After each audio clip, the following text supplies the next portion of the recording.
Pen drive case ಪಾರದರ್ಶಕವಾಗಿ ನಡೆಯಬೇಕು, ತನಿಖೆಯನ್ನು ಪಾರದರ್ಶಕವಾಗಿ ನಡೆಸ್ತಾ ಇಲ್ಲ ಅಂಥೇಳಿ ಪ್ರಕರಣದ ತನಿಖೆ ಸಿಬಿಐಗೆ ವಹಿಸಬೇಕು ಅಂತೇಳಿ ಮಂಡ್ಯದಲ್ಲಿ ನಿಖಿಲ್ ಕುಮಾರಸ್ವಾಮಿ ಹೇಳಿಕೆಯನ್ನು ಕೊಟ್ಟಿದ್ದಾರೆ. ಅಂದರೆ ಸರಿಯಾಗಿ ನಡೀತಾ ಇಲ್ಲ ಅಂತೇಳಿ ಇದು ನಿಖಿಲ್ ಕುಮಾರಸ್ವಾಮಿ ಅವರ ಹೇಳಿಕೆ. ತನಿಖೆಯನ್ನು ಪಾರದರ್ಶಕವಾಗಿ ನಡೆಸ್ತಾ ಇಲ್ಲ. ನನಗೊಂದು ಆಶ್ಚರ್ಯ ಆಗುತ್ತೆ, ಇನ್ನೂ ಪ್ರಜ್ವಲ್ ರೇವಣ್ಣ ಬಂದೇ ಇಲ್ಲ, ಅದಂಗೆ ಪಾರದರ್ಶಕವಾಗಿ ನಡೆಸ್ತಾ ಇಲ್ಲ ಅಂತ ಹೆಂಗೆ ಹೇಳ್ತಾರೋ. ಪ್ರಜ್ವಲ್ ರೇವಣ್ಣ ಬರಲಿ ಅಂತ ಯಾವ JDS ನಾಯಕ ಕೂಡ ಹೇಳ್ತಾ ಇಲ್ಲ.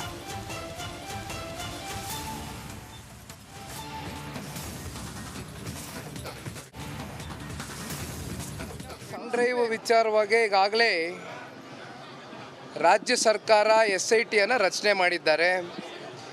ನಾವು ಅದನ್ನು ಸ್ವಾಗತಿಸಿದ್ದೀವಿ. ಅದರಲ್ಲಿ ಯಾವುದೇ ರೀತಿ ಇವತ್ತು ಆರೋಪ ಬಂದಂಥ ಸಂದರ್ಭದಲ್ಲಿ ತಪ್ಪಿಸ್ಕೊಳ್ತಕ್ಕಂಥ ಪ್ರಶ್ನೆ ಇಲ್ಲ. ಆರೋಪ ಬಂದಿದೆ, SIT ರಚನೆ ಆಗಿದೆ, ಹಾಗಾಗಿ ಈಗಾಗಲೇ ತನಿಖೆ ನಡೀತಾ ಇದೆ. ಆದರೆ ತನಿಖೆ ಪಾರದರ್ಶಕವಾಗಿ ನಡೀತಾ ಇದೆಯಾ ಇಲ್ವಾ ಅಂತಕ್ಕಂಥದ್ದು ಇವತ್ತು ರಾಜ್ಯದ ಜನತೆಯ ಒಂದು ಮನಸ್ಸಿನಲ್ಲಿ ಇರ್ತಕ್ಕಂಥ ಒಂದು ಪ್ರಶ್ನೆ. ಇತ್ತೀಚಿನ ದಿನಗಳಲ್ಲಿ ಆಗಿರ್ತಕ್ಕಂಥ ರಾಜಕಾರಣದ ಬೆಳವಣಿಗೆಗಳೇನಿದೆ ಇದನ್ನೆಲ್ಲ ಗಮನಿಸಿದಾಗ ಎಲ್ಲೋ ಒಂದು ಕಡೆ ಪಾರದರ್ಶಕವಾಗಿ ಇವತ್ತು ಈ ತನಿಖೆ ನಡೀತಾ ಇದೆಯಾ ಅಂತಕ್ಕಂಥದ್ದು ಬಹುತೇಕ ಪ್ರತಿಯೊಬ್ಬರಲ್ಲೂ ಇವತ್ತು ಒಂದು ಪ್ರಶ್ನೆ ಮೂಡಿದೆ. ಹಾಗಾಗಿ ನಿನ್ನೆ ದಿನ ಕೂಡ ನಮ್ಮ ಕೋರ್ ಕಮಿಟಿ ಅಧ್ಯಕ್ಷರಾಗಿರ್ತಕ್ಕಂಥ ಜಿಡಿ ದೇವೇಗೌಡರು ಸಾಹೇಬರು, ನಾವು ಎಲ್ಲರೂ, ಕುಮಾರಣ್ಣ ಅವರು ಇದ್ದರು, JP ಭವನದಲ್ಲಿ ಒಂದು ಮೀಟಿಂಗನ್ನು ಕೂಡ ಮಾಡಿದ್ವು. ಹಾಗಾಗಿ ಇವತ್ತು SIT ರಚನೆ ಆಗಿದೆ, ಸ್ವಾಗತಿಸಿದ್ದೀವಿ, ಮುಂದುವರಿಸಲಿ. ಈ ರೀತಿ ಸುಮ್ಮನೆ ಏನೇನೋ ಅಪಪ್ರಚಾರಗಳು ಮಾಡ್ಕೊಂಡು ಆರೋಪಗಳು ಮಾಡ್ಕೊಂಡು ಹೋಗ್ತಕ್ಕಂಥದ್ದು ಸೂಕ್ತ ಅಲ್ಲ. ಅವ್ರ ಕೈಲಿ CBI ಕೊಡಿ.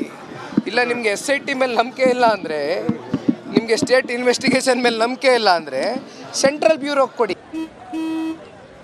ನಡಿ ಈಗ ಶುರು ಮಾಡೋಣ. ಕೇಸರಿಯಿಂದ ಮನೋಲ್ಲಾಸ ಮನಸ್ಸು ಮತ್ತೇರಿ ಕುಣಿದಾಡಿದೆ ನೋಡು, ಮನಸ್ಸು ಮತ್ತೇರಿ ಕುಣಿದಾಡಿದೆ ನೋಡು.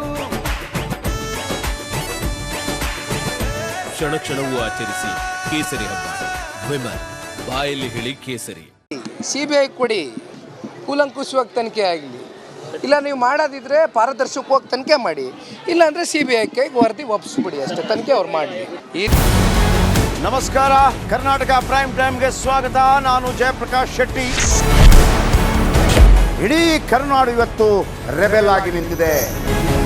ಈ ಹಗರಣಗಳನ್ನು ಸದನದಲ್ಲಿ ಪ್ರಸ್ತಾಪ ಮಾಡಲು ಕೂಡ ಕಾಂಗ್ರೆಸ್ ಹಿಂದೇಟು ಹಾಕಿದ್ದೇಕೆ? ನಿಮ್ಗೆ ಸಂಬಳ ಅದಕ್ಕೆ, ನಿಮಗೆ ವಾಹನ ಅದಕ್ಕೆ, ನಿಮಗೆ ವೆಪನ್ ಅದಕ್ಕೆ, ನೀವು ಅದನ್ನು ಸೆರೆ ಹಿಡಿಬೇಕಾಗಿದೆ. ನೀವು ವಿದ್ಯುತ್ ಬರ ಇದೆ ಅಂತ ಹೇಳ್ತಾ ಇದ್ದೀರಿ, ಎಲ್ಲಿ ಬರ ಇದೆ ನೀವು ಹೇಳಬೇಕು. ಪಾಕಿಸ್ತಾನ್ ಆಕ್ಯುಪೈಡ್ ಕಾಶ್ಮೀರ್ ಅದು ಎಂದೆಂದಿಗೂ ನಮ್ಮದು. 40 ಮೆಷಿನ್ಗಳು ತಂದಿತ್ತು ನೋಟ್ ಎಣಿಸುವುದಕ್ಕೆ, ಅದೇ ಹಾಳಾಯಿತು. ಮಥುರಾದ ಗಲಾಟೆ ಇದೆಯಲ್ಲ, ಅದು ಸ್ಥಳೀಯವಾಗಿ ಕೂತು ಪರಿಹರಿಸಬಹುದಾದಂಥ ಕಾನೂನಿದೆ. ಗ್ಯಾರಂಟಿ ಯೋಜನೆಯಿಂದ ನಷ್ಟ ಆಗಿದೆ, ಲಾಭ ಆಗಿದೆ, ದಯವಿಟ್ಟು ಹೇಳಿ.